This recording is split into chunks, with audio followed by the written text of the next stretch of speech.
Halo semua, perkenalkan kami dari kelompok F. Pada video kali ini, kami akan menjelaskan tentang laju reaksi. Bagian pertama, pengertian laju reaksi. Laju reaksi adalah besaran menyatakan banyaknya reaksi kimia yang berlangsung persatuan waktu. Laju reaksi ini menyatakan molaritas zat terlarut dalam reaksi yang dihasilkan tiap detik reaksi. Berdasarkan pengertian, dapat dimisalkan suatu persamaan kimia seperti pada tabel berikut. Untuk huruf kecil menggambarkan koefisien reaksi, dan untuk huruf besar menggambarkan zat-zat yang terlibat dalam reaksi. Sedangkan untuk huruf kapital yang berada dalam kurung kurawal menggambarkan konsentrasi zat-zat tersebut. Laju reaksi dapat dinyatakan sebagai tabel berikut.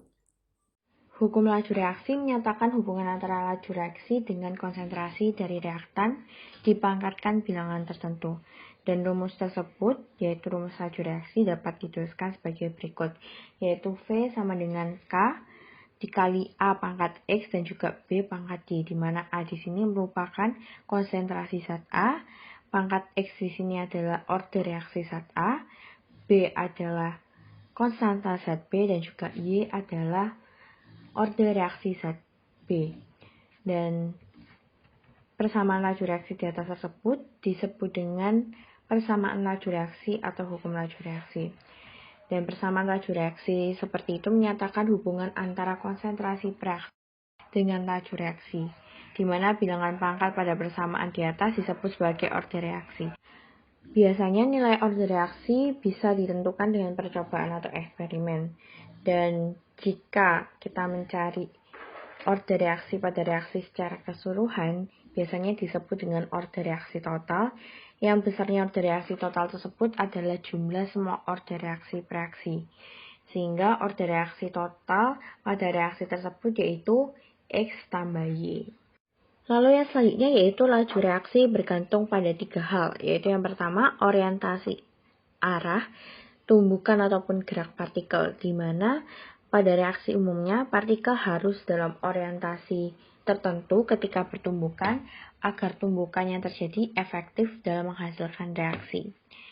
Lalu yang kedua ialah frekuensi terjadinya tumbukan partikel. Semakin sering terjadinya tumbukan partikel, yaitu semakin tinggi frekuensi tumbukan tersebut, maka semakin besar peluang terjadinya tumbukan efektif, sehingga laju reaksi juga menjadi semakin cepat.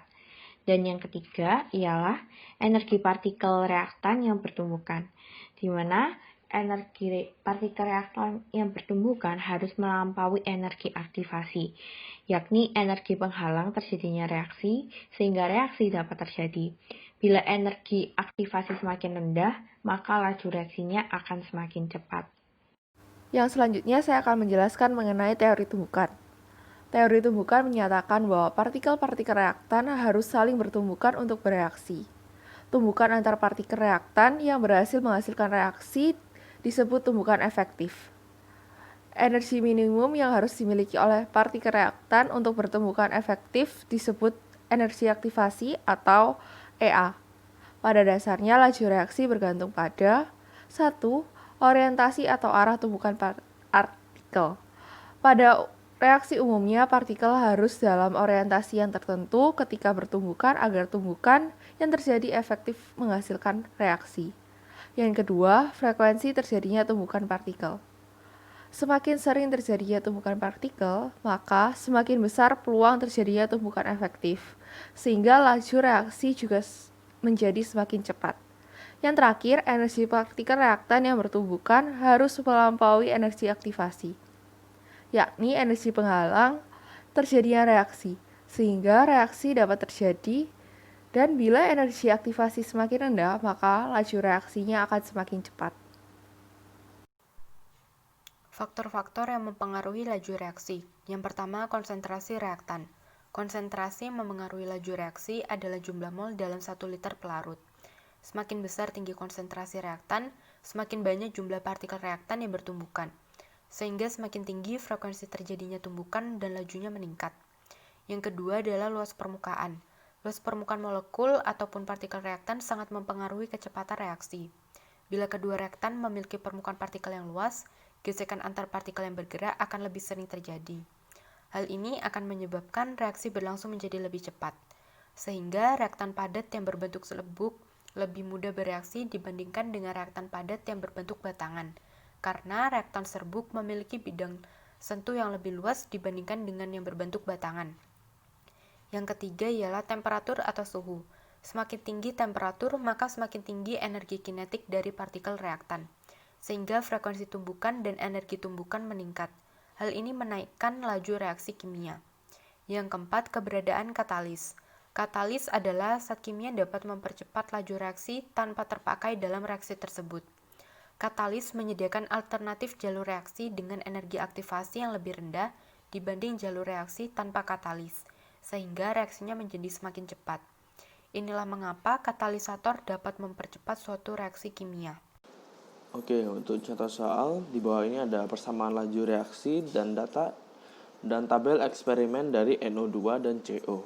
Berdasarkan data eksperimen di atas, tentukan order reaksi terhadap NO2, order reaksi terhadap CO, order reaksi total, konstanta laju, dan laju reaksi ketika NO2 sama dengan 0,40 mol dan CO sama dengan 0,40 mol. Pertama, asumsikan bahwa hukum laju dari reaksi ini yaitu V sama dengan KNO2 pangkat X kali CO pangkat Y. Untuk soal yang pertama, untuk menghitung nilai X pada NO2 pangkat X, kita perlu membandingkan data eksperimen 1 dan 2, di mana NO2 bervariasi namun CO konstan. Dengan menggunakan rumus di bawah ini, V2 yang bernilai 0,80 ms per V1 yang bernilai 0,05 ms sama dengan NO2 eksperimen 2 yang bernilai 0,40 mol per NO2 yang eksperimen 1 yang bernilai 0,10 mol pangkat X. Diperoleh 16 sama dengan 4 pangkat X dengan X bernilai 2. Jadi order reaksi terhadap NO2 yaitu 2. Untuk soal nomor 2, untuk menghitung nilai Y pada CO pangkat Y, kita perlu membandingkan data eksperimen 1 dan 3, di mana CO bervariasi namun NO2 konstan. Dengan menggunakan rumus seperti soal nomor 1, didapatkan V3 yang bernilai 0,05 ms per V1 yang bernilai 0,05 ms sama dengan CO eksperimen 3 yang bernilai 0,20 mol per CO eksperimen 1 yang bernilai 0,10 mol pangkat Y. Diperoleh 1 per 2 pangkat Y. Dengan demikian Y sama dengan 0. Jadi order reaksi terhadap CO sama dengan 0. Untuk soal nomor 3, hukum laju reaksi ini yaitu V sama dengan KNO2 pangkat 2. Order reaksi keseluruhannya itu 2, di mana X plus Y sama dengan 2 plus 0. Yang bernilai 2. Soal nomor 5, kita akan menggunakan rumus V atau laju reaksi, di mana K sama dengan 0,5 kali A yang berupa 0,40 pangkat 0 kali B yang berupa 0,40 pangkat Y yang berupa 2. Jika dihitung maka didapatkan 0,08. Yang kita sederhanakan menjadi 8 kali 10 pangkat min 2 m per sekon.